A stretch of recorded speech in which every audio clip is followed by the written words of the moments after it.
नमस्कार, मी प्रसन्न जोशी. आपल्या सगळ्यांचं झिरो अवरमध्ये स्वागत आहे. एबीपी माझाच्या झिरो अवरमध्ये आपल्या सगळ्यांचं स्वागत. दिवस कसे पालटतील सांगता येत नाही. कधीतरी तुमच्यावरनं एखादं बालन टळून गेलं असेल, पण फाईल क्लोज झालेली नसते आणि कोणाचीच फाईल कधीच क्लोज होत नाही. कोणत्याही सरकारच्या काळातली फाईल कधीही क्लोज होत ती नष्ट होत नसते, तर ती क्लोज होत असते नंतर कधीही उघडण्यासाठी. आणि याचाच प्रत्यंतर याचा आलेला आहे आदित्य ठाकरेंना, उद्धव ठाकरेंना. त्याचं कारण 2020च्या दिशा सालियन प्रकरणामध्ये. दिशा सालियन ही एक सेलिब्रिटी मॅनेजर होती. गूढ अवस्थेत तिचा मृत्यू झाला. गूढ यासाठी कारण आता ते गूढ तयार झालेलं आहे. तिचा मृत्यू झाला त्यावेळी एक चित्र तयार झालं होतं की तिने आत्महत्या केलेली आहे किंवा पडून मृत्यू झाला. आणि नंतर आई वडिलांनी, सगळ्यात महत्त्वाचं म्हणजे आई वडिलांनी कधी हा विषय वाढवला नाही. दरवेळी त्यांनी हेच म्हटलं की आम्हाला विषय वाढवायचा नाही, सुखाने जगू द्या. म्हणजे नितेश राणे किती बोलत असतील त्यानंतर, सत्ता बदलली तरी, पण कधीही तिच्या आई वडिलांनी याबद्दल प्रश्न उपस्थित केला नव्हता. आता मात्र दिशा सालियनच्या आई वडिलांनी जे वकील नेमलेले त्यांनी काही गंभीर आरोप केलेले आहेत आणि ज्यामुळे शिवसेनेसमोरची, शिवसेना उद्धव बाळासाहेब ठाकरे पक्षासमोरच्या अडचणी वाढणार आहेत. आदित्य ठाकरेंसाठी तर ते अधिक गंभीर असणार आहे, कारण आरोप साधेसुधे नाही आहेत. सामूहिक बलात्कार आणि खून याबद्दलचे आरोप आहेत. सत्तेच्या गैरवापराचा आरोप आहे. तत्कालीन महापौर असलेल्या किशोरी पेडणेकर यांच्याद्वारे मानसिकदृष्ट्या दबाव टाकण्याचा प्रयत्न आहे आणि पोलिसांकडनं दबाव आल्यामुळे आलेले पुरावे मान्य करण्याचा दबाव होता, असे अनेक गंभीर आरोप केलेले आहेत. आणखी नितेश राणे काय बोलले तर आणखीच पलीकडच्या गोष्टीत, पण सध्या तरी केवळ वकील म्हणतात त्या गोष्टी मान्य करायचं म्हटलं तर पुन्हा एकदा ही केस ओपन होताना बघायला मिळते. विधिमंडळात त्याचे पडसाद उमटले आणि आता ही चर्चा इतक्या लवकर थांबणार नाही आणि म्हणूनच ती चर्चा आपण झिरो अवरमध्ये घेऊन येतो. आणि याच विषयावरती बोलण्यापूर्वी, मान्यवरांकडे जाण्यापूर्वी, आज विधिमंडळात काय बघायला मिळालं, कोणी काय दावे प्रतिदावे केले, शिवसेना उद्धव बाळासाहेब ठाकरे गटाकडून कसं प्रत्युत्तर देण्याचा प्रयत्न झाला, पाहूयात या सगळ्या काही निवडक प्रतिक्रिया. दिशा सालियनच्या वडिलांनी ज्या ज्या व्यक्तींची नावं ही काल घेतलेली आहेत अध्यक्ष महाराज, त्यामध्ये दिशा सालियनचे 4 मित्र आहेत अध्यक्ष महाराज, तत्कालीन शासनातले मंत्री आहेत अध्यक्ष महाराज, तत्कालीन मुंबई शहराच्या महापौर आहेत अध्यक्ष महाराज. या सर्व व्यक्तींची इंटरॉगेशन ही SIT करणार का? या सर्व व्यक्तींची चौकशी SIT करणार का? आणि गरज पडल्यास या सर्व व्यक्तींचं कस्टोडियल इंटरॉगेशन करणार का? हा माझा प्रश्न आहे अध्यक्ष महाराज. की अशा पद्धतीच्या बलात्काराचा आरोप जेव्हा होतो तेव्हा संबंधित जे काय ज्यांच्यावर आरोप होतो त्याला तात्काळ अटक करायला लागते मंत्री महोदय, आणि त्याची चौकशी करायला. काल अध्यक्ष महोदय, दिशा सालियनच्या वडिलांनी, सतीश सालियननी जे काय आरोप केलेले आहेत, माझं म्हणणं की अन्य लोकांना एक कायदा लागतो ना अध्यक्ष महोदय, करावा ना अध्यक्ष महोदय, एवढीच विनंती आहे, करा तुम्ही. मंत्री महोदय नितेश राणे साहेब ज्याप्रमाणे सन्माननीय राज्यमंत्री महोदयांना सांगतायत त्याच्याशी मी सहमत आहे. जो सामान्य माणसाला नियम आहे तोच नियम मंत्र्याला, माजी मंत्र्याला असला पाहिजे. मंत्री महोदयांनी त्यातल्या आरोपीला तात्काळ अटक करावी, अटक करून त्याची चौकशी करावी अध्यक्ष महाराज. साधारणतः घटना होऊन 5.25 वर्ष झालेली आहेत, अजूनही SIT चौकशी करते असं ते म्हणतायत. किती दिवसांमध्ये SITचा निष्कर्ष आणि अहवाल हा जनतेच्या समोर आणणार अध्यक्ष महाराज? हा माझा थेट प्रश्न आहे. किती दिवसांमध्ये SITचा अहवाल आणि निष्कर्ष हा जनतेच्या समोर मांडणार? हा माझा थेट प्रश्न आहे अध्यक्ष महाराज. दिशा सालियनचा जो काय मृत्यू झाला, निश्चित सरकारला वाटलं सरकारने यासाठी नेमलेली आहे, पुन्हा तपास करावा, काय अडचण नाही. चित्राताईंनी मागच्या काळात पूजा चव्हाणांची भूमिका फार ताकदीनं मांडली होती. संजय राठोड मंत्र्यावर आरोप होत होते. भूमिका असेल तर एका महिलेविषयी वेगळी भूमिका, पूजा चव्हाण विषयी सुद्धा तीच भूमिका असली पाहिजे, काय हरकत नाही. आज पूजा चव्हाण याच्यात आरोप असणारे मंत्री हे राज्याच्या मंत्रिमंडळात मंत्री आहे. संजय राठोडची केस, जयकुमार गोरेची केस, याच्या बाबतीत तोंड उघडत, त्या जयकुमार गोरेच्या केसच्या बाबतीत तोंड उघडत नाही. त्याचे एवढे फोटो, नागडे उघडे फोटो जे आले सभागृहात, त्याच्या बाबतीत कोण बोलत नाही. जयकुमार गोरेचा राजीनामा नाही मागत, संजय राठोडचा राजीनामा मागत नाही का? फक्त काय विरोधी पक्ष कमजोर आहे म्हणून त्याला कसाही दाबायचा. किरीट सोमय्याची बायको आत्महत्या करायला चालली होती, किरीट सोमय्याचा दिलाला व्हिडिओ, त्याची चौकशी करायला. आमच्या घराण्याच्या 6-7 पिढ्या जनतेसमोर आहेत, त्याच्यामुळे ह्या विषयात काही तथ्य नाही आहे. दूर दूर तक कोई असं ज्याला म्हणतो तसं काही दुरान्वयाने सुद्धा संबंध नाही. पण जर का राजकारण ह्या वाईट बाजूला न्यायचं असेल तर मग मात्र सगळ्यांचीच पंचायत होईल. कारण खोट्याचं जर का तुम्ही नायटा करणार असाल तर ते तुमच्यावरती बुमरँग होऊ शकेल, हेच या लोकांना मी सांगू इच्छितो. वो बकवास है, उसके बारे में मैं कुछ बोलना नहीं चाहता. गेले 5 वर्ष बदनामीचा प्रयत्न हा होतच आहे सातत्याने. कोर्टात बोलू, पण महत्त्वाची गोष्ट हीच आहे, मी तुम्हाला वारंवार सांगितलेलं आहे की आम्ही, आणि खास करून आपण पाहिलं असेल माझं ट्विट असेल किंवा आम्ही सगळेच एकत्र आम्ही ह्या सरकारला ह्या एका अधिवेशनामध्ये एक्सपोज केलेलं आहे. त्याच्यावर औरंगजेबावर एक्सपोज केलेलं आहे, त्यांच्या हिंदुत्वावर एक्सपोज केलेलं आहे. प्रत्येक गोष्टीवर एक्सपोज केल्यानंतर राजीनामा द्यायला लागला. आणि हे सगळं झाल्यानंतर आपण पाहताय की आज हाऊस बंद कशावरनं पाडायचं, तर माझ्यावरनं पाडायचं, पाडू द्या. 5 वर्ष सतत हे जे काही चालू आहे, कोर्टात जे होईल ते होईल. तर अशा या सगळ्या प्रतिक्रिया तर आलेल्या आहेत. हे मात्र खरं आहे की सध्या शिवसेनेची स्थिती थोडीशी बिकट आहे आणि हाच विषय आपण घेतलेला आहे चर्चेला. मान्यवरांकडे जाण्यापूर्वी जाऊयात आपल्या पोल सेंटरकडे. माझाचा आजचा प्रश्न काय तो आपण बघणार आहोत 0 ओव्हरमध्ये. आजचा प्रश्न, दिशा सालियनच्या वडिलांनी केलेल्या आरोपांनंतर आदित्य ठाकरे आणि ठाकरेंची शिवसेना अडचणीत येईल असं वाटतं का? तुमच्याकडून याचं उत्तर अपेक्षित आहे होय आणि नाही मध्ये. आणि आमच्या एक्स, फेसबुक, इन्स्टा आणि युट्यूबवरती जाऊन आपण या प्रश्नाला प्रतिक्रिया देऊ शकता, उत्तर देऊ शकता. आणि याशिवाय तुम्ही जर का काही कमेंट्स केल्या त्या सुद्धा आम्ही थोड्याच वेळात दाखवू आमच्या सेक्शनमध्ये, ज्या कमेंट सेक्शनमध्ये तुमच्या कमेंट येतील. पुन्हा एकदा सगळ्यांचं स्वागत. जाऊयात आपण आमच्या गेस्ट सेंटरकडे, जिकडे आपल्यासोबत मान्यवर आहेत. एकदा पाहुण्यांची सगळ्यांची ओळख करून घेऊयात.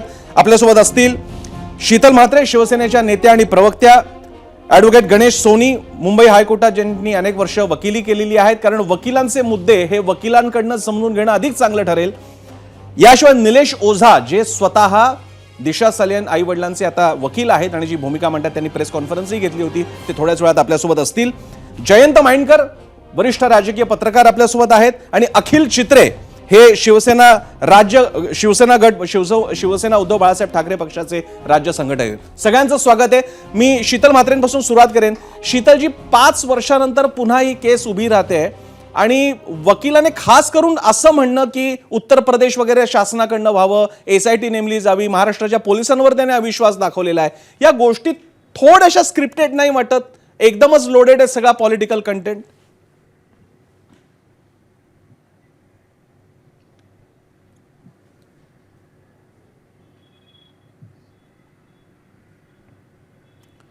तुम्ही ऑडिओ म्यूट केलाय. शीतलजी, तुम्ही ऑडिओ म्यूट केलाय. खरं तर असं वाटतं हां, आहे बोला. की दिशा सालियनचे वडील हे पहिल्यांदा बाहेर येऊन आपल्या मुलीसाठी न्याय मागतायत. बरं. आतापर्यंत दिशा सालियनचे वडील कधीही बाहेर येऊन सांगितलं नाही की माझ्या मुलीसाठी मला न्याय पाहिजे. बरं. हे पहिल्यांदा झालेलं आहे. त्याच्यामुळे जर तुम्हाला वाटत असेल की याच्यामध्ये हे स्क्रिप्टेड आहे किंवा याच्यामध्ये राजकीय हेतू आहे, तर मला खरंच कीव करावीशी वाटते. कारण 5 वर्ष तिचे वडील न्यायासाठी खरोखर तडफडत होते, सगळीकडे फिरत होते. त्यांचं जर तुम्ही बघाल, त्यांनी जे 230 मला वाटतं वकील साहेब, ओझा साहेब पण आले, ते सांगतीलच. 230 पानांचं त्यांनी जे ऍफिडेव्हिट जॉईन केलेलं आहे कोर्टामध्ये, त्यामध्ये त्यांनी जे लिहिलेलं आहे ते एक एक वाक्य वाचताना खरोखर डोळ्यात पाणी येतंय की कशा पद्धतीने त्यांच्यावर दबाव होता. यामध्ये सगळ्यात महत्वाचं म्हणजे मोठी मोठी नावं होती कर्मणूक क्षेत्रातली. त्याच पद्धतीने जे स्वतः मंत्री होते, त्यांचे वडील मुख्यमंत्री होते, त्यांचं नाव आहे.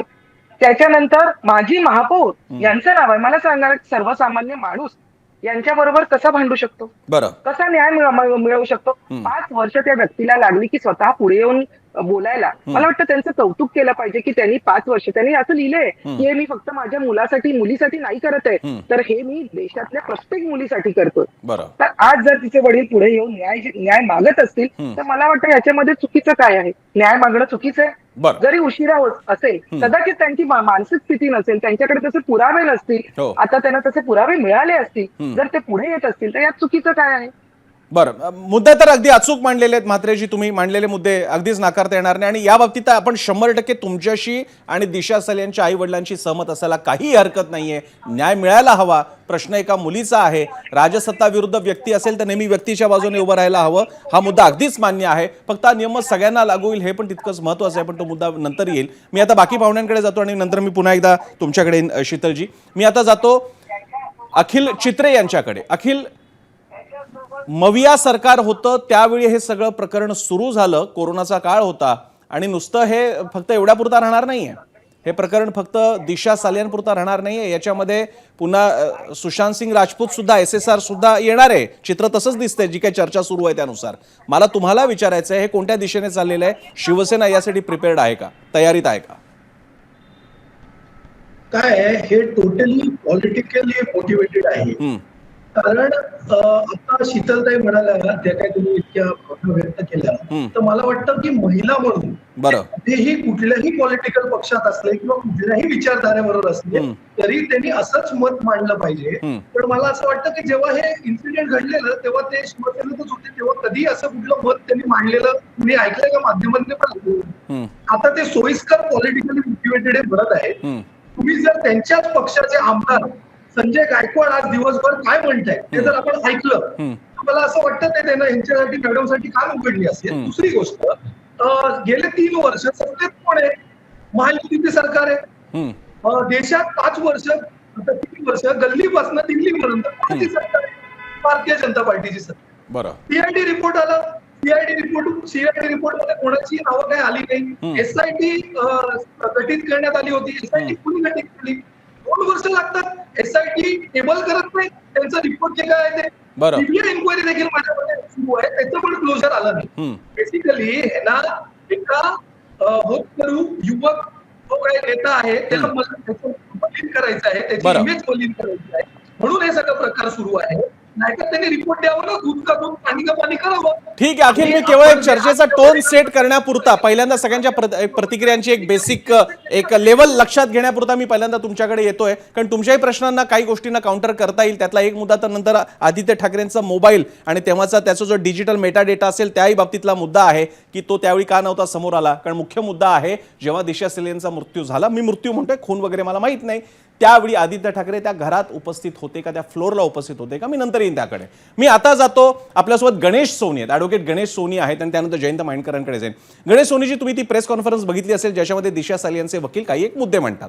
माझा आपल्याला त्यातले जे लिगल कॉन्टॉर्स आहेत कायदेशीर बाबींच्या बाबतीत बघत असताना अशी एक 5 वर्ष जुनी केस येत असेल की ज्याच्यामध्ये ज्या व्यक्ती बाबतीत ही केस आहे ती व्यक्ती आता हयात तर नाहीच आहे, तिच्या शरीराचे अवशेष सुद्धा नाही आहेत. तर मग याचे डायमेन्शन्स तुम्ही कसे पाहता? कोणत्या कायदेशीर अडचणी यात असू शकतात, किंवा असे कोणते कंगोरे असेल की ज्यामुळे कदाचित हे केस अधिक पुन्हा भक्कम होईल, किंवा काय सांगा? अगदी बरोबर. कोणत्याही मुलीचा पिता जर त्या मुलीचा अचानक मृत्यू होत असेल, मग तो अपघाती मृत्यू असो किंवा हिंसा असो किंवा आत्महत्या असो, हा तिचे अंत्यसंस्कार झाल्यानंतर, तिचे बॉडी ताब्यात मिळाल्यानंतर, अंत्यसंस्कार झाल्यानंतर 24 किंवा 48 तासाच्या आत तशा तऱ्हेचं चौकशी करा, तिचा का मृत्यू झालेला आहे अशी मागणी कधीही करेल.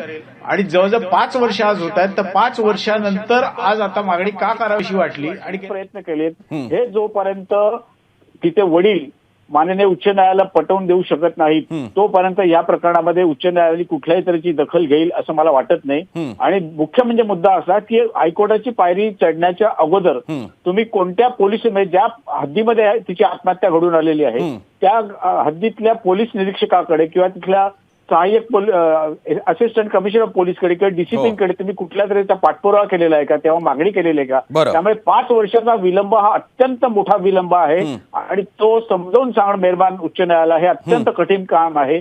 त्याने काय 5 वर्षात प्रयत्न केले आणि त्यांना समाधान मिळालंय, म्हणून आता त्यांना हायकोर्टाची पायरी चढायला लागते. हे जोपर्यंत ते पटवू शकत नाहीत तोपर्यंत याच्यामध्ये माननीय उच्च न्यायालय काही दखल घेईल असं मला बिलकुल वाटत. बरं, मी जयंत माइंडकरांकडे जातो. माइंडकरजी, मी तुमच्याकडे याच्यातला राजकीय कंगोरा घेऊन येतोय. याच्यातला एक मुद्दा सरळ सरळ सांगितला जातोय, जे काही मुद्दे चर्चेत येत आहेत ते. एक मुद्दा म्हणजे शिवसेनेची कोंडी. शिवसेनेची कोंडी कशाला? जर का बिहारमध्ये काही वेगळं गणित होणार असेल तर त्याच्यामुळे खासदारांची गणितं समजावून घेण्यासाठी हे प्रकरण, जेणेकरून दबाव, जेणेकरून उद्धव बाळासाहेब ठाकरे शिवसेना, खासदारांचा सपोर्ट भाजपला, अशी एक कॉन्स्पिरसी थिअरी आहे. दुसरी कॉन्स्पिरसी थिअरी अशी आहे की या मधल्या काळामध्ये थोडंसं भाजपची 100 दिवस होत असताना सरकारचे एक मंत्री जातो, राजीनामा द्यावा लागतो, अनेक प्रकरणांवरती त्यांच्यावर टीका होते. अशा वेळी शेवटी असं आहे ना, बालंट तुमच्यावर येत असेल तर त्याला मार्ग एकच, एकदा तर बालंट धुवून तरी काढणं, नाही तर दुसऱ्यावरचं बालंट आणखी मोठं दाखवणं, तुमचा डाग आणखी मोठा आहे दाखवणं. त्याचा हा प्रकारे काही दुसरी कॉन्स्पिरसी थिअरी. आणि तिसरी जी कॉन्स्पिरसी थिअरी नाहीये की ज्या बाबतीत खरंच हे प्रकरण असं घडलं होतं का, मवियाचा काळ होता, दबाव होता, त्यावेळी ते आई वडील कदाचित बोलू शकले नसतील, समोर सत्ता आहे, मोठे सत्ताधारी आहेत आणि आता त्यांना आवाज मिळतोय आणि म्हणूनच थोडंसं जर का त्या आई वडिलांच्या बाजूने बोलायचं झालं तर खरंच हे प्रकरण जसा त्यांचा दावा आहे तसा असल्यास काय, याचे राजकीय परिणाम तुम्ही कसे पाहता? मी एक चौथा अँगल देतो प्रसन्न, आणि तो असा आहे की या वर्षी अजून घोषित झालेलं नसलं तरी मुंबई म्युनिसिपल कॉर्पोरेशनचे इलेक्शन्स ड्यू आहेत. खरंय. आणि त्या दृष्टीने अर्थात मुंबईमध्ये शिवसेनेचा जोर आहे, ठाकरे गटाचा जोर आहे, त्याच्यामुळे जेवढे डॅमेज करता येईल त्याकरता तर हा प्रयत्न हा राजकीय प्रयत्न. पण वेळ जुळून येत नाहीये. मी तेही विचार केला, माइंडकरजी, मी तोही विचार केला, पण वेळ नाही जुळून येते. असं जेव्हा प्रकरण बाहेर काढायचं असतं आणि भाजप अतिशय बुद्धिमान पक्ष आहे, चाणक्यांचं वारुळच आहे, भरपूर चाणक्य त्यांच्याकडे, असं होण्यासाठी निवडणूक जर का 3 ते 5 महिन्यांच्या आसपास असेल तर वातावरण तयार करण्यासाठी तुम्ही म्हणताय तसं करता येऊ शकतं. सगळ्याच गोष्टी तसे पक्ष करतात. आता तर निवडणुकीची स्थिती अशी की ती ऑक्टोबर पर्यंत तरी होईल की नाही हे शंका आहे. असं असताना भाजपला आता हेतू काय, मोटिव्ह काय आहे हे कॉन्स्पिरसी तयार करायची? प्रसन्न, जसं मी बीएमसीचा अँगल सांगितलं तसे ज्या पद्धतीने 1 बाय 1 क्रोनॉलॉजी मध्ये तू सांगितलेले तिन्ही अँगल, ते तिन्ही जबाबदार आहेत. याचं कारण की खासदार, शिवसेनेचे खासदार येणार, आले म्हणून किंवा अगदी उद्या येणार इथपर्यंत बातम्या आलेल्या होत्या, पण त्याच खासदारांनी मीटिंग प्रेस कॉन्फरन्स घेऊन सांगितलं की आम्ही जाणार नाही आहोत. अशा प्रकारचे तोच दुसरा अँगल. आता राहिला प्रश्न जो आता गणेश सोनी माझे मित्र त्यांनी सुद्धा सांगितलं की 48 तासात जर का तुम्ही सांगितलं, आता याच्यामध्ये अक्षरशः रेपचा आरोप जर का होत आहे आणि जर का तुम्ही पोस्टमार्टम केलेलं आहे तर पोस्टमार्टम केल्यानंतर रेपचे जे काही इतर गोष्टी दिसत त्याचं त्यावेळेला अनालिसिस झालेलं असेल, ते आता ते 5 वर्षानंतर तुम्ही आता अजूनही काढा म्हणतात, ते सुद्धा ती बॉडी नसताना वगैरे.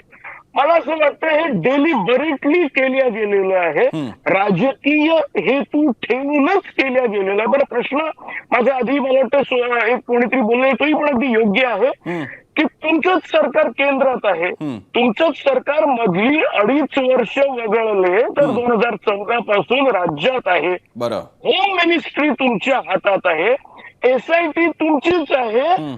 तुम्ही एकदा घेऊन या ना, जे काय तुमचं म्हणणं आहे ते तुम्ही ऑन रेकॉर्ड आणा. अगदी गरीबातल्या गरीब माणसापासून तर पूजा चव्हाण पासून कोणावरही अन्याय व्हायला नको या ठाम मताचा मी आहे. लोकशाही नक्की राहिली पाहिजे, कोणाला एकाला वेगळा न्याय एकाला वेगळा न्याय हे नसाय. पण जर तुम्ही त्याविषयी काहीतरी तुमच्याकडे पुरावा आहे का, इव्हन आई वडिलांनी 5 वर्ष कशा प्रकारे टाळलेलं आहे आणि एक प्रकारे राणे पिता पुत्रांनी कशा प्रकारे 5 वर्ष हा विषय लावून धरलेला आहे. बरं, आता समजा राणेंनी हा विषय काढलेला आहे, गृह खातं देवेंद्र फडणवीस मुख्यमंत्री यांच्याकडे आहे, मुख्यमंत्री 2 दिवसात हा विषय सुरू आहे. या काळात स्वतः हाऊस मध्ये अजूनपर्यंत त्यांनी का स्टेटमेंट दिलं नाही, मुनगंटीवारांचं वेगळं स्टेटमेंट का येऊ शकतं, हाही एक महत्वाचा प्रश्न आहे. मी तुमचा हा मुद्दा मला मान्य आहे आणि हा मुद्दा नंतर चर्चेला येईलच. मी शीतल म्हात्रेंकडे जातो. शीतलजी, आपण एक महिला आहात. आज चित्रा वाघ यांनी सुद्धा काही भूमिका मांडली, विशेषतः जेव्हा अनिल परबांनी पूजा चव्हाणचं आठवण करून दिली. प्रश्न, तुमची दिशा सल्यान तर आमची पूजा चव्हाण असा नाहीये. आम्ही तरी माध्यमांनी आणि आपण सगळ्यांनीच असा विचार केला पाहिजे की कुठल्याही व्यक्तीवरचा अन्याय दूर करण्याचा प्रयत्न झाला पाहिजे, खास करून जर का त्यांच्या समोरची व्यक्ती ही कोणीतरी सत्ताधारी आणि अधिक प्रभावी ताकदवान असेल तर. माझा आपल्याला प्रश्न असा आहे शीतलजी की खरंच पूजा चव्हाणच्या बाबतीतलं प्रकरण एकदम क्लीन चिट मिळाल्यासारखं होतं. वस्तुतः त्याच्यातले अनेक मुद्दे असे होते, कोण कोणाचा गर्भपात कसा झाला होता, त्यावेळी कोण त्यांच्या बरोबर होतं, कोणाच्या फ्लॅटवरती ती राहत होती, कसा तिचा मृत्यू झाला होता, अनेक प्रश्नांची उत्तरं अजूनही मिळालेली नाही आहेत. अजूनही पूर्णतः क्लीन चिट नाहीये, तरी सुद्धा त्यांचा समावेश झाला. असं नाही वाटत की या ज्याला आपण असं म्हणू की ही जी साधी माणसं आहेत, मग पूजा चव्हाण असेल, दिशा सालियान असेल, एक ग्रामीण भागातली एक शहरी भागातली, या मुलींच्या आयुष्यावरती राजकारणाचे इमले बांधले जात आहेत. मग कोणाच्यासाठी, म्हणजे शिवसेना उद्धव बाळासाहेब ठाकरेंसाठी तुम्ही दिशा सालियान म्हणताय ना, मग आमची पूजा चव्हाण, आणि मग भाजप आणि महायुती सरकारसाठी ठीक आहे मग आमची दिशा सालियान. याच्यामध्ये वाटलं जाणार आहे साध्या माणसाचं आयुष्य 2 आघाड्यांमध्ये वाटलं गेलेलं आहे. असं वाटतं की पूजा सालियन असू दे किंवा पूजा चव्हाण, दिशा सालियन, पूजा चव्हाण किंवा दिशा सालियन या दोघांपैकी कोणी असू दे, ही एक स्त्री आहे, महाराष्ट्राच्या लेखी आहेत यांना न्याय मिळाला पाहिजे. त्याच्यामुळे यामध्ये तुझी पूजा तर माझी दिशा असं काहीही नाहीये. खरं तर मला परत परत सांगावं असं वाटतं की यामध्ये तिचे वडील हे पुढे आलेले आहेत. ह्या गोष्टीचा कोणी विचारच करत नाहीये. याच्यामध्ये राजकारण करण्याचा काय प्रयत्न आहे. आणि मी आता कोणी अखिल चित्रे ते कोणी बोलत होते जे नुकताच मनसेमधून आलेले आहेत, ते बोलत होते की तेव्हा का नाही बोललो. तुम्हाला कदाचित माहिती नसेल कारण तेव्हा तुम्ही या पक्षात नव्हतात. तेव्हाही आम्ही प्रवक्ते होतो, तेव्हा आम्हाला सांगण्यात आलं या विषयावर बोलायचं नाही. बरं. जे ट्विट मनीषा कायंदेचं वाचून दाखवत होते पण ते ट्विट त्यांना करायला सांगितलं होतं हे तुम्हाला माहिती नसेल. तुम्हाला त्याच्यात महत्वाचं नाव जे येतंय ते माजी महापौर किशोरी पेडणेकर यांचं येते. ते सांगतायत की या मॅडमने आम्हाला अक्षरशः नजर कैदेत ठेवलं होतं. याच्याबद्दल तुम्हाला काय म्हणायचंय. त्यांना विचारायला नको. हा मुद्दा याच्या आधी आला होता का, याला पण तुम्ही मागे घालणार आहात. शीतलजी, तो मुद्दा स्वतः किशोरी पेडणेकरांनी माध्यमांशी बोलताना एबीपी माझावर त्यांनी प्रतिक्रिया दिली होती की मी माध्यमांसमवेत पत्रकारांसमवेत त्यांची भेट घ्यायला गेले होते, त्या कुटुंबियांना मी भेटले आणि हे सगळं माध्यमांच्या समोर आहे. सुद्धा त्या अनेक वेळेला गेल्या होत्या, कदाचित हे त्यांनी सांगितलं नाहीये. अच्छा. आणि त्या काहीतरी वस्तू घेऊन जात होत्या हेही त्यांनी सांगितलं नसेल. आम्हाला माहिती आहे, त्यांनीच अनेक वेळेला आम्हाला सर्वांना सांगितलेलं आहे. बरं. त्याच्यामुळे बोला पण खोटं बोला आणि तेवढंच बोला जे लोकांना ऐकायचे तेवढंच फक्त खरं बोलायचं हे आहे बंद केलं पाहिजे. त्या फक्त एकदाच गेल्या नव्हत्या, त्या एकदा फक्त मीडियाला घेऊन गेलेल्या, त्याच्यानंतर त्या अनेक वेळेला गेल्या होत्या. या सर्व गोष्टी समोर आल्या पाहिजेत. या कदाचित त्यांना माहिती नसेल जे आता बोलतायत ते, कारण तेव्हा आम्ही त्या पक्षात होतो आणि आम्हाला माहितीये तेव्हा काय चाललेलं. स्वतः किशोरीताईंनी अनेक वेळेला आम्हाला सांगितलेलं आहे की मला दर महिन्याला त्यांना भेटायला जावं लागतं. कशासाठी हे विचारा त्याला. कशासाठी तुम्ही सांगा ना शीतलजी, तुम्ही सांगा. तुम्ही म्हणताय किशोरी आमोणकर जात होत्या, त्यांच्या हातात वस्तू असायची, काय असायची, काय होतं ते तरी कळू द्या मग किमान. आज जेव्हा आदित्य येते तुम्ही त्यांना विचारा, किशोरीताईंना विचारा, जरूर सांगतील. जरूर सांगतील त्यांना जरूर विचारा तुम्ही. कदाचित तुम्हाला माहित नसेल पण आम्हाला नक्की माहितीये की काय घडत होतं ते. आम्हाला बोलायला, मीडियाशी बोलायला आम्हाला बंदी केली होती तेव्हा. हे कोणी, हे तुम्हाला माहितीये, हे आम्हाला माहितीये.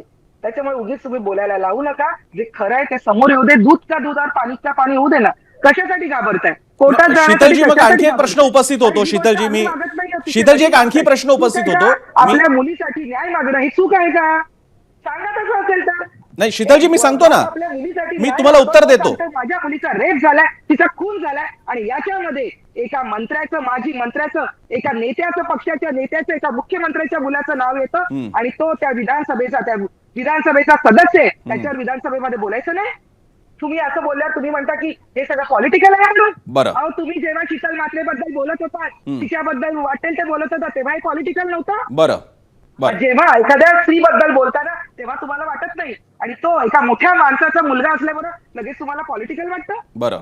आज जेव्हा आमची जेव्हा तुम्ही इज्जत चव्हाट्यावर मांडत होता तेव्हा कुठे गेलेला ही सगळे विषय. बरं. तेव्हा कुठे गेलेले तुमच्या. मी शीतलजी तुम्हाला पुरेसा वेळ दिला. आता एक प्रश्न सुद्धा जरा स्वीकारा प्लीज. मी मगाशी चुकून किशोरी आमोणकर म्हणालो, किशोरी पेडणेकरांबद्दल मला बोलायचं होतं.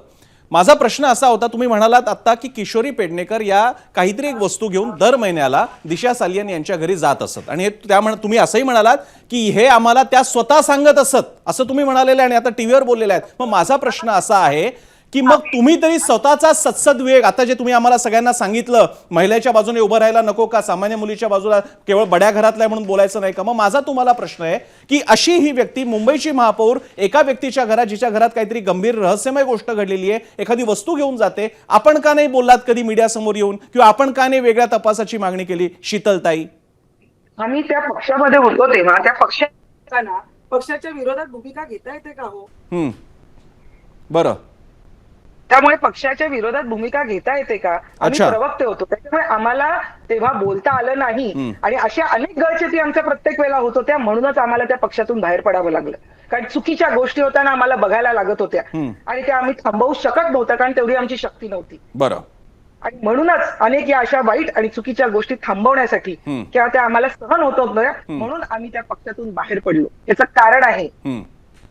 ठीक आहे. आता शीतलजी, याच्यात उपप्रश्न मी विचारू शकतो की दिशा सालियन प्रकरण 2020चं तुमचं सगळं जे बंड झालं ते 1-2 वर्षापूर्वीचं, त्याच्यानंतर एवढा मध्ये वेळ गेला तरी हा मुद्दा मांडला गेला नाही. पण मी ठीक आहे, मी जास्त खोलात शिरत नाही. अखिल चित्रेंना काहीतरी मुद्दा मांडायचा आहे. अखिल, काय म्हणताय तुम्ही. काही नाही प्रसन्नजी, माझे जे काही मुद्दे तुमच्याच मनात आले तुम्हीच मांडले. काय या महिला म्हणून मला असं वाटतं हात बाळगावी. महिला पक्षात आहात, कुठले प्रवक्ता आहात, काही फरक पडत नाही. तुम्हाला जर दिसतंय की एका महिलेवर अन्याय होत आहे, बलात्कार सारखा खुनासारखा प्रकार झालेला आहे, तर तुम्ही जर गप्प बसत असाल ना, मला वाटतं आपलं हे सोयीचं राजकारण तुम्ही चालू आहे. बरं. तुम्ही हे फक्त पॉलिटिकल होऊन करत आहात. जसं प्रसन्न म्हणाले की सत्ता होती, तुमच्या मुख्यमंत्री होते, मग तुम्ही का केलं नाही? तेव्हा का नाही हवं तुम्हाला? तेव्हा कोणाला का करू नका? अखिल शिंदे तुम्हाला कळलं ना, तुम्ही केलं नव्हतं. नाव आणू नका. आणि त्यांच्या दाखल केलेलं आहे ना, त्याच्यावर मी शीतलजी आपल्याकडे येतो. अखिल तुम्ही पूर्ण करा, मला बाकीच्या 2 केसकडे सुद्धा जायचंय. तुम्हाला जर करायचं होतं तर तुम्ही हे आधी करायला पाहिजे होतं.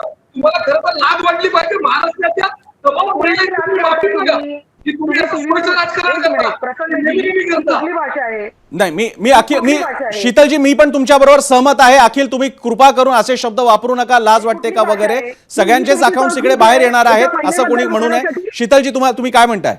बोला शीतलजी, तुम्ही बोला. तुमची महिला संदर्भात बोलण्याची तुम्ही लाच काढताय, कुणाची लाच काढताय, कशासाठी लाच काढताय? तुमचे आदित्यजी एका मुख्यमंत्र्यांची माजी मुख्यमंत्र्यांचे मुलगा म्हणून तुम्हाला त्यांचं सगळं योग्य वाटतंय? बोलू ना, काय सांगायचं? तुम्हाला योग्य वाटतं इतकी वर्ष शांत पुढे येऊन फक्त प्रश्न विचारले तर तुम्ही आमचे लाच काढताय? वर्ष शांत कुठली भाषा आहे? कुठली संस्कृत आहे? स्वतःला मर्द मानवता तुम्ही कित्येक वेळेला. काय घेऊन जात आहे, तर मग तुम्ही किती वर्ष शांत बसला, तुम्हाला ते योग्य वाटतं आम्ही का बसलो ते सांगितलं म्हणून बाहेर पडलो. आम्हाला तिथे शांततेच्या गोष्टीच्या बरोबर राहायचं नव्हतं म्हणून बाहेर पडलो. ठीक आहे, मी आपल्या दोघांना जरा थांबवतो कारण नाहीतर विषय जरा भरकटेल. मी तुम्हाला दोघांना थांबवतोय. मात्र शीतलजी मी तुमच्या मताशी सहमत आहे आणि अखिल मी तुम्हाला विनंती करतो की अशी कोणाची लाज वगैरे काढू नका. प्रत्येकाच्याच कपाटामध्ये सांगाडे आहेत, ते निघाले की एकदा सगळ्यांचेच निघत जातात. लाज वगैरे शब्द इकडे आपण वापरले जाऊ नयेत अशी मी विनंती करेन आपल्याला. मी गणेश सोनींकडे जातो. शीतलजी आपण सोडून देऊया, मी पुढे जातो. मी गणेश सोनींकडे जातो, ॲडव्होकेट गणेश सोनींकडे. गणेशजी, माझा आता तुम्हाला जे कायदेशीर टर्म्स आहेत त्या अर्थाने प्रश्न मला विचारायचे आहेत. दिशा सालियान यांचे वकील यांनी जे सगळी प्रेस कॉन्फरन्स घेतली त्याचे 3-4 प्रमुख मुद्दे आहेत. 1 सामूहिक बलात्कार, 2 खून झालेला आहे, 3 आदित्य ठाकरे तिकडे उपस्थित होते आणि 4 दबावाअंतर्गत हे सगळं प्रकरण दाबण्यात आलं. याच्यातल्या काही 2 प्रमुख गोष्टी, बलात्कार आणि खून, आदित्य ठाकरे तिकडे असणं, ज्याचा संबंध डिजिटल मेटा डेटाशी आहेत, हे सगळं कायदेशीर प्रक्रियेमध्ये तुम्ही कसं बघताय? ही केस कशी उभी राहू शकते किंवा चालू शकेल?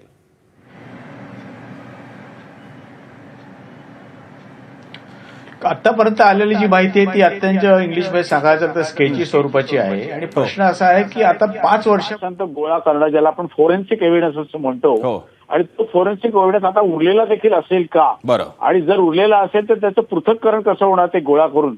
त्यामुळे फोरेन्सिक दृष्ट्या, वैज्ञानिक दृष्ट्या, सायंटिफिक दृष्ट्या तसा कुठल्याही तऱ्हेचा पुरावा गोळा करणं हेच मुळात पहिले अशक्य आहे. मग त्याचं पृथक्करण, त्याचं अनालिसिस ज्याला म्हणतो, त्याच्यातनं कन्क्लुजन काढणं, त्याचं निकष काढणं ही अत्यंत कठीण बाब आहे. त्यामुळे हे सर्व जे प्रकरण आहे ते परत हरिदासाची कथा मूळ पदावरती की सर्व उच्च न्यायालय विचारणार की 5 वर्षामध्ये तुम्ही हे प्रकरण ढसास लावण्यासाठी काय काय प्रयत्न केलेत, कोणत्या पोलीस स्टेशनला गेलात, 156(3) खाली मॅजिस्ट्रेट कोर्टात तरी तुम्ही गेलात का? कारण तिथे जर पोलीस स्टेशनला तुमची तक्रारची दखल घेतली नाही तर तुम्हाला मॅजिस्ट्रेट कोर्टामध्ये जाणं भाग आहे. तेव्हा मुंबईला मेट्रोपॉलिटन मॅजिस्ट्रेट कोर्ट पण म्हणायचे, आता एमएफसी म्हणतात. कुठल्या MM कोर्टाचे तुम्ही दरवाजे ठोठावलेत? तेव्हा तुम्हाला हायकोर्टामध्ये यावं का वाटलं नाही? याचं जोपर्यंत स्पष्टीकरण येऊ शकत नाही तोपर्यंत हायकोर्ट यामध्ये कुठल्याही प्रकरणाची दखल घेणार नाही.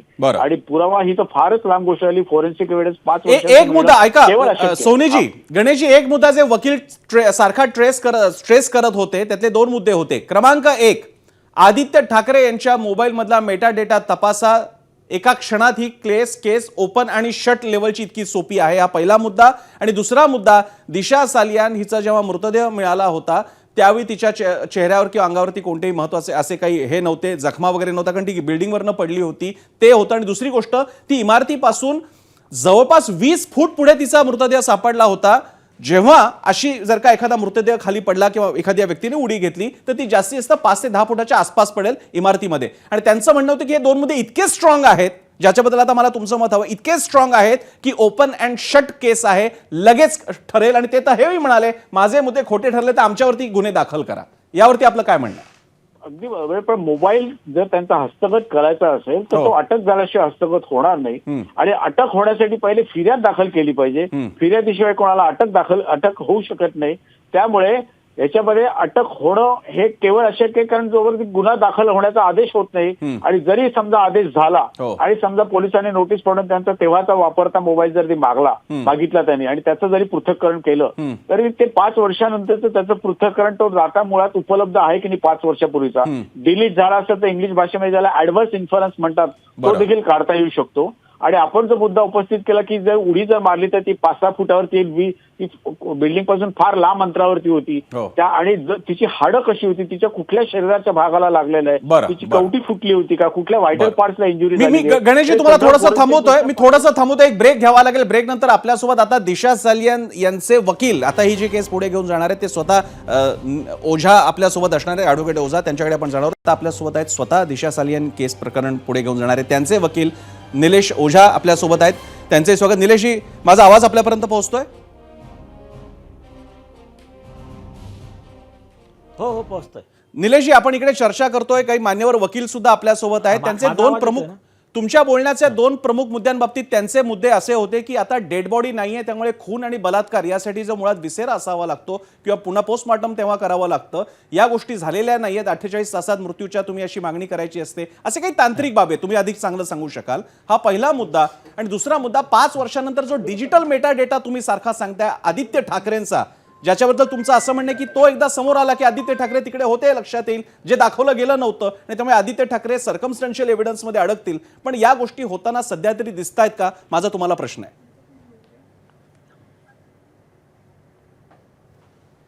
नाही एक मिनिट, तुमचा पुन्हा रिपीट करा, आवाज थोडा स्लो आहे की शेवटची लाईन थोडा पुन्हा रिपीट करा. माझा प्रश्न तुम्हाला असा आहे की आता दिशा सालियांचा मृतदेह उपलब्ध नाही, त्यामुळे बलात्कार आणि खून या गोष्टींसाठी पुन्हा एकतर पीटी पोस्टमॉर्टम पीएम व्हायला पाहिजे, ते व्हायला शक्यता नाहीये. आणि दुसरी गोष्ट, जे तुम्ही म्हणताय डिजिटल मेटा डेटा, आदित्य ठाकरेंच्या मोबाईलचा डेटा की जो लक्षात आला, लोकेशन लक्षात आली की ते त्यावेळी फ्लॅटमध्ये हजर होते, तर तुमची जी बाकीची थिअरी आहे बलात्कार वगैरे झाल्याची त्याला पुष्टी मिळेल. पण आता तो 5 वर्षानंतर डेटा कोणी ठेवत नाही, कंपन्या पण ठेवत नाही, माझ्या माहितीनुसार 3 वर्षाची लिमिट आहे. तर मग ही केस बिल्ड कशी होणार, तुमचे पुरावे उभे कसे राहणार? नाही चिंता करू नका, आय विटनेस आहे आणि तो डेटा वगैरे आहे, सगळा इन्व्हेस्टिगेशन रेकॉर्डला आहे. नार्कोटिक्स कंट्रोल ब्युरोचे श्री समीर वानखेडे यांनी तो हस्तगत करून त्या फाईलला ठेवला आहे. याबाबत आमच्या पिटिशन मध्ये मेन्शन आहे. ही बाब बहुतेक त्या लोकांनी वाचली नसेल, असं नुसतंच त्यांनी ऑब्जेक्शन घेतलं. दुसरी गोष्ट, हे जे म्हणतात आहे मृतदेह वगैरे आवश्यकता नसते जेव्हा आय विटनेस असतात. आणि त्याच्यानंतर आणखी एक गोष्ट सांगतो, 106 ऑफ एव्हिडन्स ऍक्ट आहे, तो म्हणतो की जर म्हणजे तुम्ही एक विचार करा, म्हणजे एखाद्या मुलीचा जर रेप केला आणि तिची बॉडी जाळून टाकली तर मग काय तुम्ही सांगणार का की आय विटनेस जरी असले तरी त्याचं पोस्टमॉर्टम होऊ शकत नाही ना, आम्ही काय शिक्षा देणार नाही आरोपीला? तरी असे इलॉजिकल ऑब्जेक्शनला माझ्या मते न्यायालय ग्राह्य धरत नाही. याच्यावर सुप्रीम कोर्टचे हायकोर्टचे जजमेंट आहेत. आणि 106 ऑफ एव्हिडन्स ऍक्ट नुसार त्या ठिकाणी आदित्य ठाकरे होते, तिचा जो मृत्यू झाला, तिचा खून झाला, तर त्यावेळेस ती कशी मेली हे सांगायची जबाबदारी आरोपीची आहे. आणि जर आरोपीनं त्याचं उत्तर हे चुकीचं दिलं असेल, जसं या प्रकरणात झालं आहे, आदित्य ठाकरे पहिले बोलले मी तिथे नव्हतोच, माझे आजोबा माधव पाटणकर वारले होते, पण ते खोटं निघालं. नंतर त्यांनी सांगितलं माझा रियाचा काही संबंध नव्हता, नंतर ते पण खोटं निघालं, रियाचे त्याचे संबंध निघाले. तर अशा खूप गोष्टी आहेत त्याच्यामध्ये. तर सुप्रीम कोर्टानं सांगितलं की it is additional link to convict and sentence the accused in murder case also, आणि त्याच्यामध्ये डेथ पेनॉल्टी सुद्धा दिली जाऊ शकते या फक्त एका आधारावर. तर त्याची माझ्या मते काहीही फरक पडणार नाही ह्या सगळ्या मुद्द्यांवरून. बरं ओझाजी, याच्यातला आणखी एक मुद्दा उपस्थित राहतो. आपण ज्या गोष्टी सांगितल्या ते बरोबर आहेत, काही तांत्रिक मुद्दे अधिक आपल्याला माहिती आहेत, आपण वकील आहात. पण यामध्ये पुन्हा एकदा ज्या प्रत्यक्षदर्शींबद्दल आपण बोलता आहात, हे प्रत्यक्षदर्शी आई वडील तर नक्कीच नाहीये, कारण ते तिथे नव्हते, असते तर आणखी वेगळा मुद्दा असता. आता बाकीची मंडळी असतील तर त्यांच्यावरती तोच दावा केला जाऊ शकतो जो दावा त्यांचे आई वडील आज करतायत की आमच्यावर तेव्हा पॉलिटिकल प्रेशर होतं. मग तुमच्या प्रत्यक्षदर्शींच्या त्यांच्या जबानीची सत्यासत्यता कशी मानायची? त्याची चिंता ऍक्च्युली ना म्हणजे आरोपींनी करण्याची आवश्यकता नाही आहे.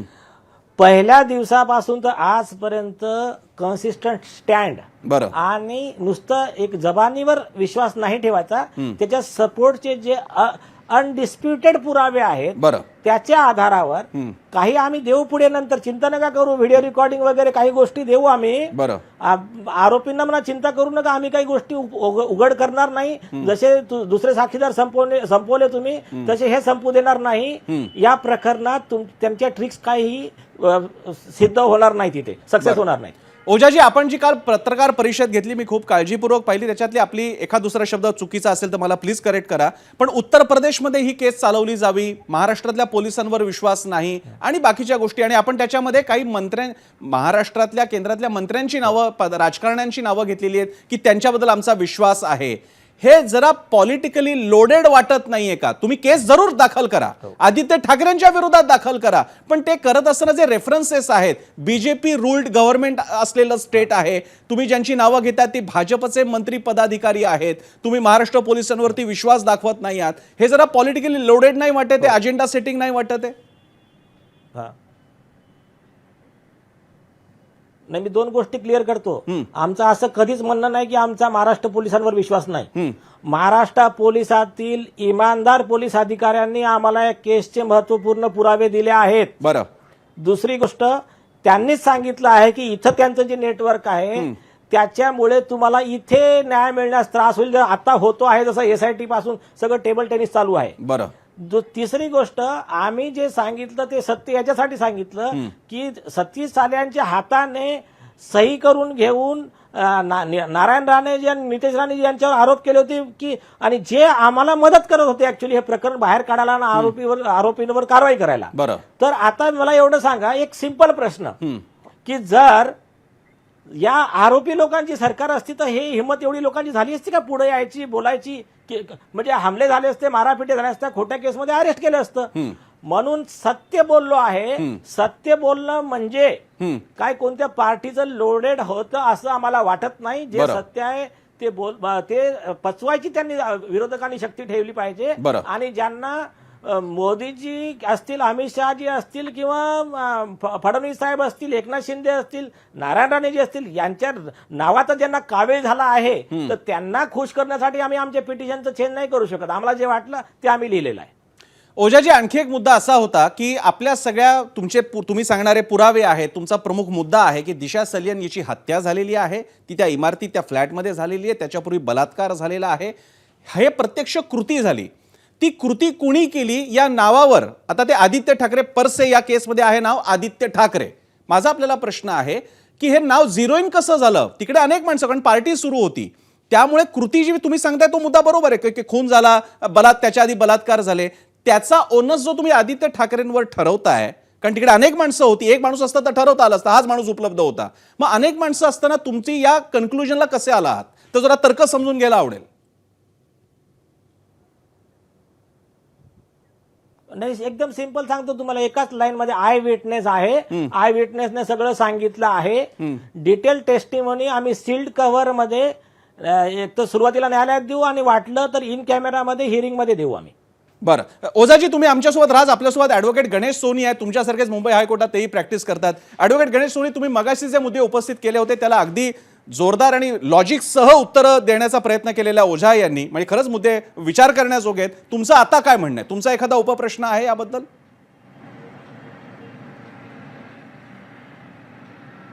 माझं म्हणणं असं की आमच्या समीर वानखेडेंनी काही पुरावे गोळा केलेले आहे. हा जो प्रकार जो आत्महत्येचा आहे, आत्महत्या धरा किंवा मर्डर धरा, तुम्ही खून धरा, हा IPC खाली येतो.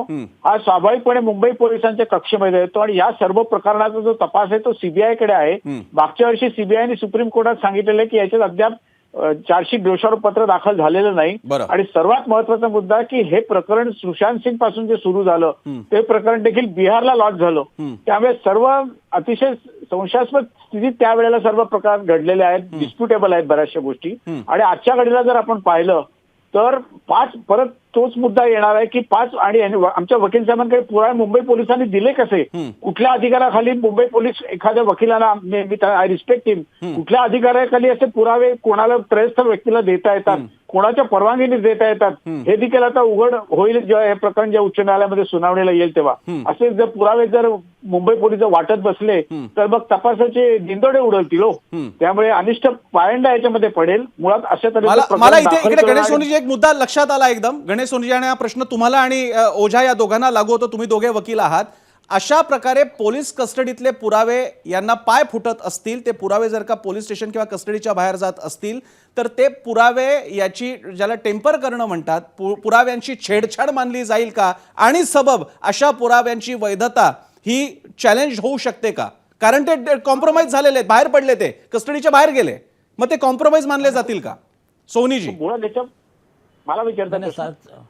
मी दोघांकडे येतो. ओझाजी तुमच्याकडे येतो, सोनींना घेऊन मी तुमच्याकडेच येतो. सोनीजी, प्रश्न तुम्ही सोनीजी, पोलीस कस्टडीतले पुरावे बाहेर पडल्यास ते कॉम्प्रोमाइज मानले जातील का किंवा जातात का? कायदा काय सांगतो? याचं उत्तरदायित्व पोलिसांवरती आहे की असे गोळा केलेले पुरावे कोर्टाच्या आदेशाशिवाय त्रयस्थ व्यक्तीकडे कसे पोहोचू शकतात? हा मुद्देमाल कोर्टामध्ये जमा होणार आहे. तो त्रयस्थ व्यक्तीला कोर्टालाही मागता येणार. ठीक आहे, मी आता ओझांना विचारतो. ओझाजी, ओझाजी जर का प्रतिपक्षाने, ओझा सर, प्रतिपक्षाने हा प्रश्न केला की सदर पुरावे जे समोरच्या वकिलांकडे म्हणजे ओझांकडे आहेत ते पोलीस कस्टडीतून त्यांच्याकडे आल्यामुळे ते कॉम्प्रोमाइज झालेले आहेत, त्यांची वैधता सत्यता मान्य करण्यात येऊ नये, तर आपलं काय म्हणणं असेल? अहो, हे जे आहे ना, असं आर्ग्युमेंट ना 1983 पासून करतायत. त्याच्यावर सुप्रीम कोर्टाने अशा वकिलांचे आर्ग्युमेंट ओव्हररूल केले आहे. सुप्रीम कोर्टाने सांगितलं की वैध मार्गाने किंवा अवैध मार्गाने कसेही जर पुरावे मिळवले असतील, त्याच्यात आरोपी हा दोषी सिद्ध होत असेल तर आरोपीला शिक्षा त्या पुराव्याच्या आधारावर द्यावी. त्या पुराव्याच्या वैधतेवर प्रश्नचिन्ह निर्माण करता येणार नाही. एक दुसरी गोष्ट, मला एवढं सांगा, मोबाईल टॉवर लोकेशन मिळाले आदित्य ठाकरेचे, तिथे व्हिडिओ मिळाला की आदित्य ठाकरे तिथे मर्डर करतोय, तर हे पुरावे पोलीस स्टेशनच्या त्यांच्या रेकॉर्डला राहतात, त्याची एक कॉपी बाहेर जाऊ शकते. तर त्याच्यात जे न्यायप्रिय लोक आहेत त्यांना चिंता करण्याचं काम नाही, फक्त या गुंड्या लोकांना चिंता करण्याचं काम आहे की अरे यार असं झालं तर आमची गुंडागर्दी चालणार नाही, आमची दुकानदारी चालणार नाही, बाकी काय नाही आहे. एक शेवटचा मुद्दा ओझाजी तुम्हाला घेऊन बाकीच्यांकडे मी जाईन, कारण मला बाकीच्यांनाही विचारायचं. पण एक प्रश्न जो सारखा विचारला जातोय की दिशा सालियांचे आई वडील गेली 5 वर्ष मविया सरकार असताना आणि नसताना सुद्धा जेव्हा जेव्हा नितेश राणे म्हणायचे की दिशा सालियन प्रकरण आदित्य ठाकरे, तेव्हा तिचे वडील म्हणालेले की आम्हाला याच्यापासून दूर करा, आमचं काही म्हणणं नाहीये, दिशा सालियनचा मृत्यू जसा होता तसाच झालेला आहे, वगैरे वगैरे. मग आता 4-5 वर्षानंतर त्यांना ही पुन्हा जाग का येते, पुन्हा हा दावा का केला जातोय? तेव्हा प्रेशर होतं असं म्हणणारे आई वडील आज सुद्धा प्रेशर खाली नाहीत, याची काय गॅरंटी? या प्रश्नाचं काय उत्तर आहे आपल्याकडे?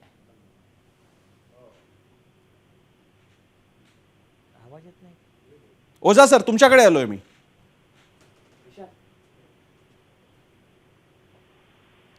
ओझाजी, माझा आवाज पोहोचला तुमच्यापर्यंत? मला काय आवाज ओझा यांच्याकडे कदाचित काही तांत्रिक अडचणीमुळे माझा आवाज जात नसेल, आपण त्यांना प्रश्न पुन्हा घेऊया. मात्र आता या मुद्द्याबद्दल मला बाकीच्यांना विचारावं लागेल. सगळ्यात पहिल्यांदा अखिल चित्रे यांच्याकडे. अखिल, समोरची पार्टी सुद्धा पूर्ण अभ्यास करून मुद्द्यांसह उभी राहिलेली आहे, तुम्ही काय म्हणाल? प्रसन्नजी, आपण स्वतः आता म्हणालात, चुकत नसेल तर माझी जी माहिती आहे त्याप्रमाणे टॉवर लोकेशन असेल किंवा सीडीआर असेल, हे कुठल्याही मोबाईल कंपनीकडे 2 वर्षापर्यंत असतात. आता समजा ओझाजीनं आणि त्यांच्या क्लायंटला भरोसा नाहीये मुंबई पोलिसांच्या इन्क्वायरी, तर सीआयडीची इन्क्वायरी डेटा कलेक्ट करण्यात आला, एसआयटी करण्यात आली महाराष्ट्र सरकारकडनं. ठीक आहे, आणि मला वाटतं महाराष्ट्र सरकार आहे आदित्यजी फेवर करणार नाही. बरं, आता सीबीआय इन्क्वायरी पण इनिशिएट झालं, बरोबर.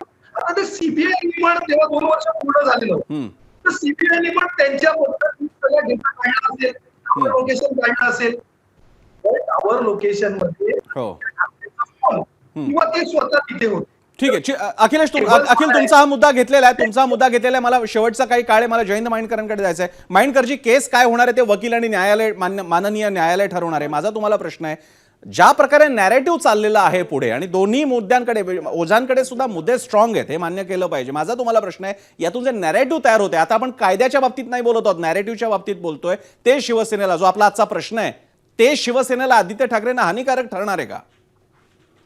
एक खरं आहे की त्याच्यामुळे मोठ्या प्रमाणात कॉर्नर करण्याचा प्रयत्न होत आहे. आता ते त्याच्यातून कितपत बाहेर पडू शकतात, ते आपले प्रश्न, आपले जे काही त्यांनी काउंटर आर्ग्युमेंट केलेले आहे तिथे सांगतात की याला काही अर्थ नाही, हे किती सांगू शकतील याच्यावर अवलंबून आहे. पण एक वस्तुस्थिती मान्य केली पाहिजे की त्यांना मोठ्या प्रमाणात काउंटर करण्याचा प्रयत्न होत आहे. पण एक वाक्य शेवटचं बोलतोय की जर पोलिसांकडे एवढे एव्हिडन्सेस आहेत तर या राज्याच्या गृहमंत्र्यांकडे, मुख्यमंत्र्यांकडे ते न जाता ते एका वकिलापर्यंत, आणि ठीक आहे, त्याचं उत्तर ओझांनी दिलेलं आहे, ओझांनी दिलेलं आहे की ते कशाही प्रकारे मिळवणं हे वकिलाचं काम आहे, मी त्याच्यात जात नाही. मी आता ओझांना शेवटचा प्रश्न विचारतो. ओझाजी, माझा मगाचा प्रश्न हा होता की एक प्रश्न विचारला जातोय, जे आई वडील दिशा सालियांचे म्हणत होते की आम्हाला 5 वर्षांपूर्वी आमच्यावर दबाव होता म्हणून आम्ही बोललो नाही, मग आता त्याच लॉजिकनुसार आता जर का ते बोलत असतील तर त्यांच्यावर दबाव नाही याची गॅरंटी काय, असा सवाल कालपासून विचारला जातोय. आपलं काय म्हणणं आहे? नाही, खूप चांगला प्रश्न आहे हा. पण त्याचं उत्तर एक सिंपल आहे. दिशा सालियांचे वडील या केसमध्ये असो किंवा नसो, त्यांची साक्ष बाजूला जरी ठेवली तरी जे पुरावे उपलब्ध आहे, फोटो पासून, आय विटनेस पासून, व्हिडिओ पासून, डिजिटल फुटप्रिंट पासून, ते ह्या आरोपींना फाशीच्या शिक्षेला पोहोचवण्यासाठी सफिशियंट आहेत. एवढाच माझं म्हणणं आहे त्याच्यावर. बरं, आणि एक शेवटचा प्रश्न हा नेहमी कोर्टाच्या बाबतीत विचारला जातो, म्हणजे माझं थोडंसं ज्ञान वाढेल.